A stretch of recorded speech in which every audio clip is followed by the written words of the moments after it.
اب من کان میتن، حضرت حمزہ رضی اللہ تعالی عنہ کے بارے میں یہ آیت کریمہ نازل ہوئی۔ سید الشہداء حضرت حمزہ رضی اللہ تعالی عنہ، آپ مسلمان نہیں تھے اور آپ شکار پر گئے ہوئے تھے۔ واپسی پر آپ کھانا کھانے کے لیے بیٹھے اور معاملہ یہ ہوا تھا کہ 3 دن تک آپ شکار کے پیچھے دوڑتے رہے لیکن شکار ہاتھ نہ آیا، بڑے تھکے ہوئے تھے۔ اور جب آدمی کا کام نہ ہو تو بھوک بھی زیادہ لگتی ہے، تھکن بھی زیادہ لگتی ہے۔ نوالا ہاتھ میں لیا اور جیسے ہی منہ کے قریب لے گئے تو آپ کی کنیز کو آپ نے دیکھا کہ وہ رو رہی ہے۔ آپ نے فرمایا کیوں روتی ہے؟ تو اس کنیز نے یہ قصہ سنایا کہ ابو جہل نے آقا دو جہاں صلی اللہ علیہ وآلہ وسلم کی بڑی توہین کی ہے، بے ادبی کی ہے اور آپ کو زخمی بھی کیا ہے۔ حضرت حمزہ رضی اللہ تعالیٰ عنہ ابھی اس وقت ایمان نہیں لائے تھے، لیکن آپ حضور کے چچا ہیں تو حضور کو آپ پیار کرتے بھتیجا سمجھ کر، اور بھتیجے کی محبت تھی، تو انہوں نے کہا میرے بھتیجے کے ساتھ اس نے ایسا کیا۔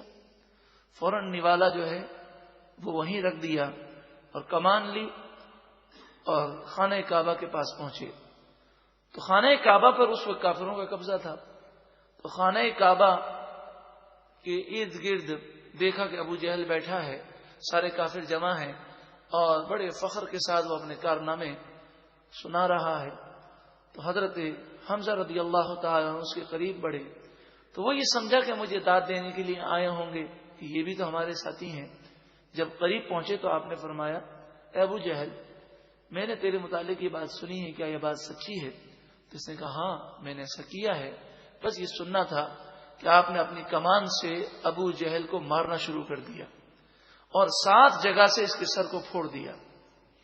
لیکن آپ کی بہادری اور جرت اس قدر تھی کہ ابو جہل مار کھانے کے باوجود سہم گیا، اور سب کو اس نے منع کیا کہ حضرت حمزہ کو کچھ مت کہنا، کیونکہ حضرت حمزہ رضی اللہ تعالیٰ عنہ کی شجاعت کے سامنے عرب کے بڑے بڑے شیر جو ہیں جرت نہ کر سکتے تھے۔ نبی اکرم صلی اللہ علیہ وآلہ وسلم نے سید الشہداء کو لقب دیا اسد اللہ و اسد رسولہ، کہ یہ اللہ اور اس کے رسول کے شیر ہیں۔ تو حضرت حمزہ رضی اللہ تعالیٰ عنہ حضور کی بارگاہ میں آئے اور سید الشہداء حضور کی بارگاہ میں آ کر کہتے ہیں اے محمد صلی اللہ علیہ وسلم، اے میرے پیارے بھتیجے، میں نے آپ کا بدلہ لے لیا، اب آپ اپنے رنج کو دور کر دیں۔ دیکھا کہ حضور رنجیدہ ہیں تو حضرت آقا جہاں صلی اللہ علیہ وآلہ وسلم نے فرمایا آپ نے ابو جہل کو کیوں مارا؟ تو کہا کہ میں نے آپ کو خوش کرنے کے لیے۔ پیارے آقا صلی اللہ علیہ وآلہ وسلم نے فرمایا کیا واقعی آپ مجھے خوش کرنا چاہتے ہیں؟ کہا ہاں۔ تو آپ نے فرمایا کہ میں تو اسی صورت میں خوش ہوں گا کہ جب آپ اسلام لے آئیں گے۔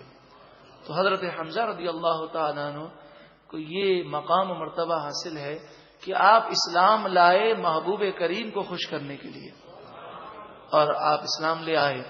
اس پر آیت کریمہ نازل ہوئی اب من کان میتن، کیا جو کوئی مردہ ہو یعنی کافر ہو، فاحییناہ، پھر ہم نے اسے زندہ کر دیا یعنی مسلمان کر دیا، وجعلنا لہ نورا، اور اس کے لیے نور ایمان کر دیا، یمشی بہ فی الناس، وہ اس نور کو لے کر لوگوں کے درمیان چلتا ہے، کمم مثلہ فی الظلمات، کیا وہ اس شخص کی مثال ہو سکتا ہے جو اندھیروں میں ہو، جیسے ابو جہل کفر کے اندھیروں میں ہے، لیس بخارج منہا، ایسے کفر کے اندھیروں میں ہے کہ اس سے وہ نکل نہیں سکے گا۔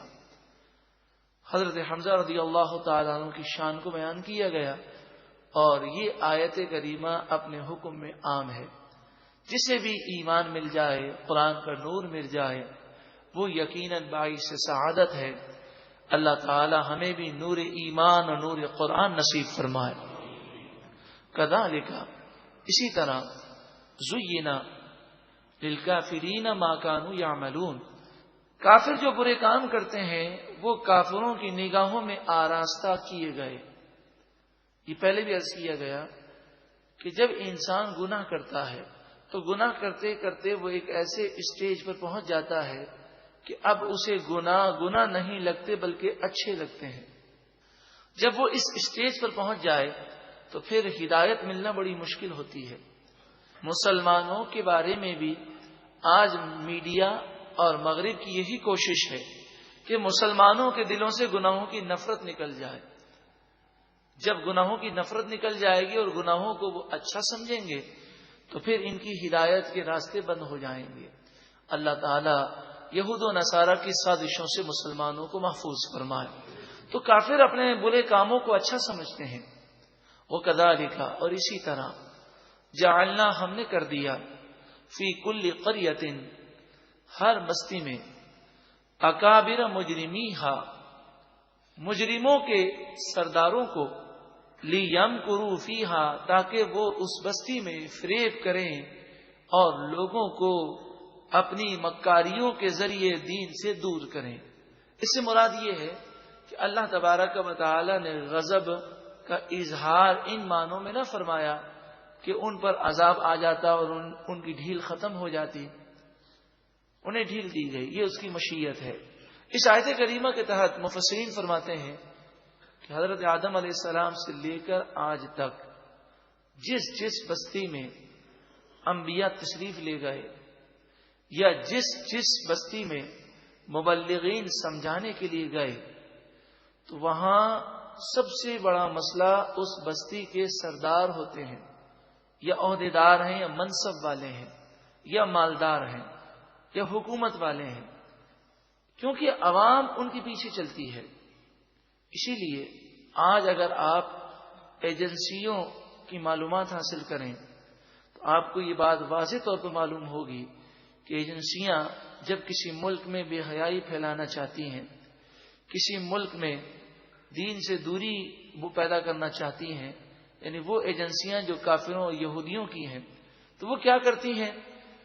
وہ 2% لوگ پوری عوام کے کہ جو کروڑ پتی ہوتے ہیں، ارب پتی ہوتے ہیں یا عہدیدار ہوتے ہیں یا بیوروکریٹس قسم کے لوگ ہوتے ہیں یا حکمراں ہوتے ہیں، وہ ان سے روابط بڑھا کر انہیں دین سے دور کر دیتی ہیں.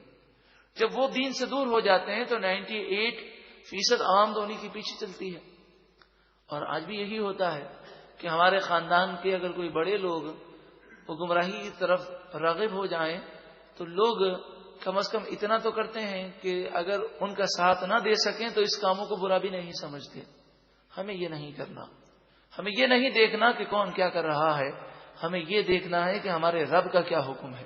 تو ہر بستی میں سرداروں نے انبیاء کی مخالفت کی اور ان سرداروں کی وجہ سے اس بستی کے لوگوں نے بھی انبیاء کی مخالفت کی. وما یمکرون الا بانفسہم وہ خود اپنی جانوں کے ساتھ فریب کر رہے ہیں. وما یشعرون اور وہ شعور نہیں رکھتے، یعنی خود اپنے آپ کو وہ تباہ کر رہے ہیں.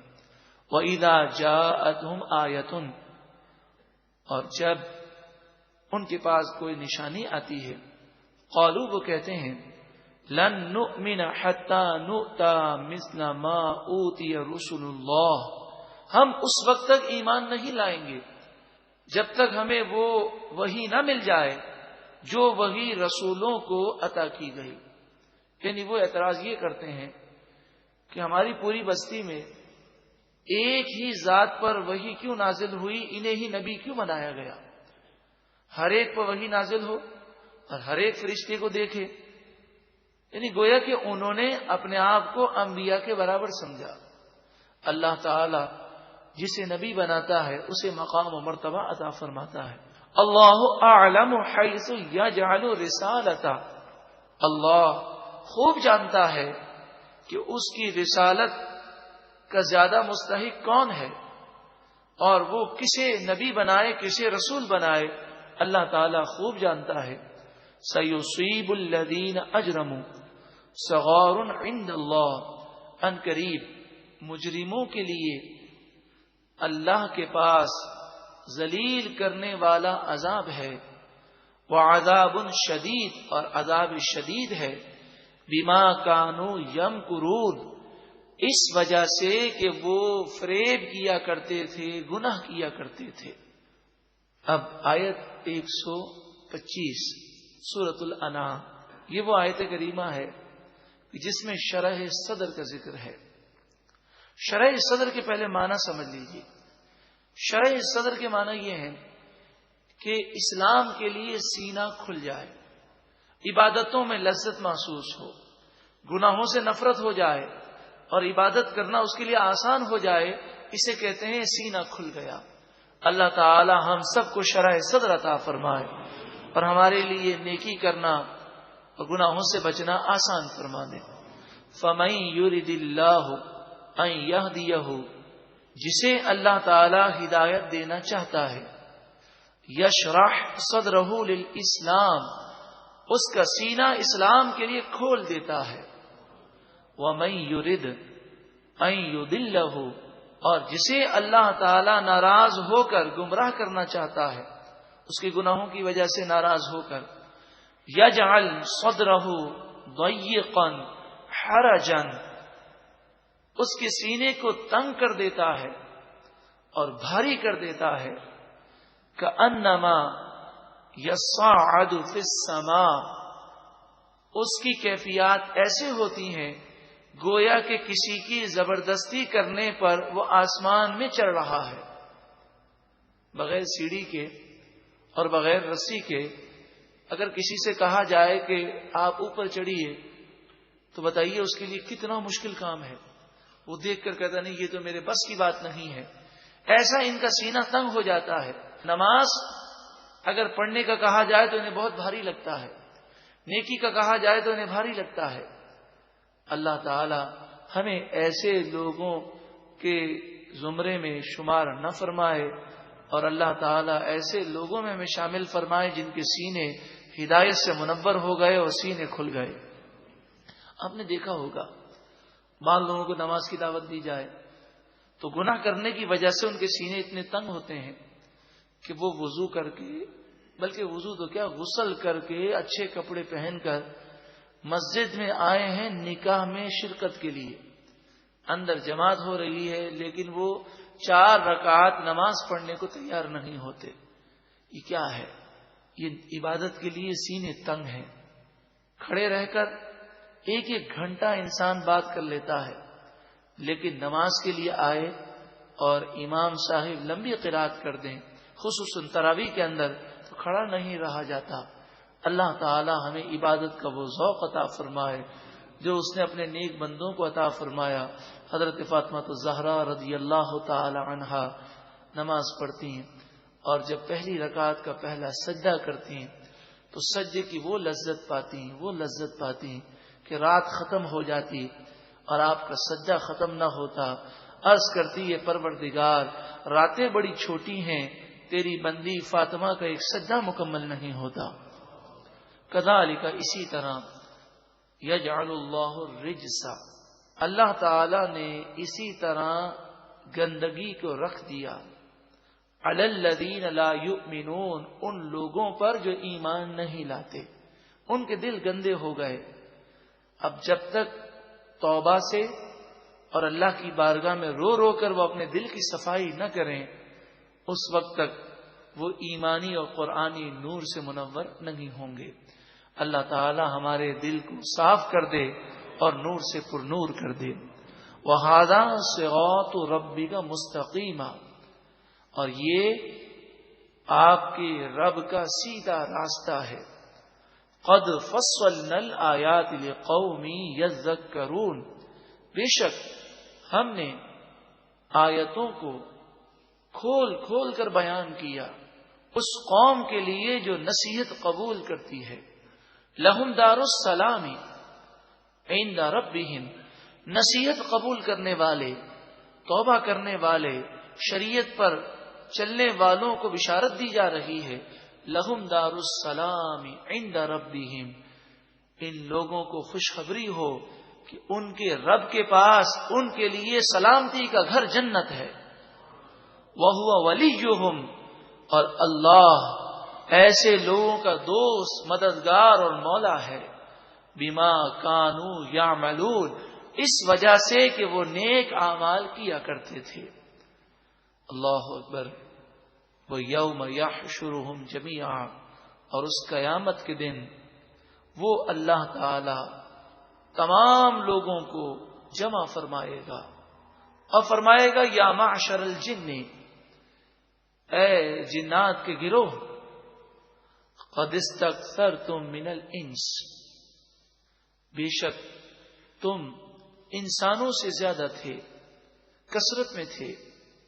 اور بعض مفسرین نے فرمایا کہ قد استکثرتم من الانس جو اوپر گزرا، اس کے معنی یہ ہے کہ اے جنات، تم نے انسانوں سے بڑے فوائد حاصل کیے اور خوب انہیں نادان بنایا. وقال اولیاؤہم من الانس، تو ان جنات کے انسانی دوست کہیں گے ربنا استمتع بعضنا ببعض، اے پروردگار، ہم میں سے ایک نے دوسرے سے فائدہ اٹھایا. وَبَلَغْنَا أَجَلَنَا الَّذِي أَجَّلْتَ لَنَا، اور ہم پہنچ گئے اس مدت پر جو مدت تو نے ہمارے لیے مقرر فرمائی. موت آ گئی، قبر کی زندگی گزاری، اب قیامت کے میدان میں ہم آ گئے. اس آیت کریمہ میں جنات کا ذکر ہے، انسانوں کا ذکر ہے. اب آپ سوچیں گے کہ جنات کے دوست انسان کون ہوتے ہیں؟ یہ جتنے جادوگر ہیں یہ منتر پڑھ کر جنات سے، خصوصاً سرکش جنات سے دوستیاں کرتے ہیں. اس میں کفریہ اور شرکیہ منتر جب پڑھتے ہیں تو سرکش جنات، جسے ہم شیاطین کہتے ہیں، یہ خوش ہو کر ان کے دوست بن جاتے ہیں یا ان کے قابو میں آ جاتے ہیں، اور پھر یہ جو کہتے ہیں وہ یہ کام کرتے ہیں. اسی کا نام جادو ہے. اسی طرح آپ نے دیکھا ہوگا کہ بعض لوگوں کو حاضری کا نام دیا جاتا ہے، تو وہ بھی حاضری میں کوئی بزرگ نہیں آتے، وہ جن ہوتا ہے. کیونکہ شرعی طور پہ یہ قاعدہ یہ ہے کہ کسی کے جسم میں کوئی انسان حلول نہیں کر سکتا، نہ اس کی روح حلول کر سکتی ہے. تو یہ جنات ہوتے ہیں جو جھوٹ بولتے ہیں، لیکن ان کا طریقہ کار یہ ہوتا ہے کہ جب اس شخص پر جسے ہم کہتے ہیں جی حاضری آ گئی اور وہ بولنا شروع کرتا ہے، ایسا محسوس ہوتا ہے کہ جن بول رہا ہے، تو وہ پہلے نیکی کی دعوت دے گا، اچھی باتیں بتائے گا، کہے گا نماز پڑھا کرو، پھر کہے گا میں اجمیر سے آیا ہوں، حضور خواجہ غریب نواز رحمۃ اللہ تعالی علیہ کے مزار اقدس کے سامنے ہی میرا مزار ہے، وہاں سے میں آیا ہوں. اس طرح کی باتیں کرے گا. لوگ بڑے متاثر ہوں گے، جی اچھی اچھی باتیں کر رہا ہے. پھر یہ سرکش جنات کا طریقہ کار یہ ہوتا ہے کہ پہلے بہت اچھی اچھی باتیں کرتے ہیں، جب اعتماد بحال ہو جاتا ہے اور لوگ ان سے سوالات کرتے ہیں تو وہ سوالات میں پہلے تو بڑی اچھی اچھی باتیں بتاتے ہیں کہ آپ یا سلام کا وید کیجئے، یہ کیجئے، وہ کیجئے، اور پھر ایک وقت آتا ہے کہ وہ کہہ دیتے ہیں کہ تم پر تمہارے ایک رشتہ دار نے رزق میں بندش کر دی ہے. تو وہ پوچھتے ہیں کہ آپ بتائیے کس نے کی ہے؟ اس کا نام شین سے آتا ہے، اس نے کی ہے. اب یہاں جن جو ہے اس موقع پر شرارت کرتا ہے. اب کیا ہوگا؟ جتنے رشتہ داروں کے نام شین سے ہیں انسان اس کا دشمن بن جائے گا. اسی طرح انسان شیطان کی جو باتیں مانتا ہے تو شیطان بھی تو سرکش جنات ہیں. اللہ تعالیٰ فرمائے قال النار مسواکم، ارشاد فرمائے گا جہنم تم سب کا ٹھکانہ ہے. خالدین فیہا، ہمیشہ ہمیشہ اس میں تم رہو گے. الا ما شاء اللہ، مگر جو اللہ چاہے. جس کا خاتمہ ایمان پر ہوا اور وہ گناہگار ہے تو جتنا عرصہ اللہ تعالی چاہے گا وہ جہنم میں رہے گا اور پھر وہ جنت میں داخل ہوگا. ان ربک حکیم علیم، بے شک آپ کا رب حکمت والا، علم والا ہے. وَكَذَلِكَ نُوَلِّي بَعْضَ الظَّالِمِينَ بَعْضًا بِمَا كَانُوا يَكْسِبُونَ، اور اسی طرح بعض ظالموں کو بعض ظالموں پر ہم مسلط کرتے ہیں اس وجہ سے کہ وہ گناہ کرتے ہیں. مفسرین اس آیت کریمہ کے تحت فرماتے ہیں کہ جب انسان گناہ کرتا ہے تو پھر اس صورت میں لڑائیاں ہوتی ہیں. ایک گناہگار دوسرے گناہگار سے لڑتا ہے اور یہ بھی اللہ تعالیٰ کا عذاب ہے کہ ایک کے ذریعے دوسرے کا حساب جو ہے دنیا کے اندر، دنیاوی معاملات کے اندر اسے تکلیف کی صورت میں چکایا جاتا ہے اور اسے مزہ چکھایا جاتا ہے۔ حضرت عبداللہ بن عباس رضی اللہ تعالی عنہما فرماتے ہیں حکمراں ظالم ہوتے ہیں جب لوگ اللہ کی نافرمانی کرتے ہیں، جب لوگ گناہگار ہوتے ہیں تو ان پر حاکم بھی گناہگار مسلط کیے جاتے ہیں، ظالم مسلط کیے جاتے ہیں، وہ کسی پر رحم نہیں کرتے۔ اگر تمہیں ظلم سے بچنا ہے اور عدل و انصاف چاہیے تو تمہیں چاہیے کہ تم نیک بن جاؤ، تو تمہارے حکمراں بھی اللہ تعالیٰ نیک عطا فرمائے گا۔ اب من کان میتن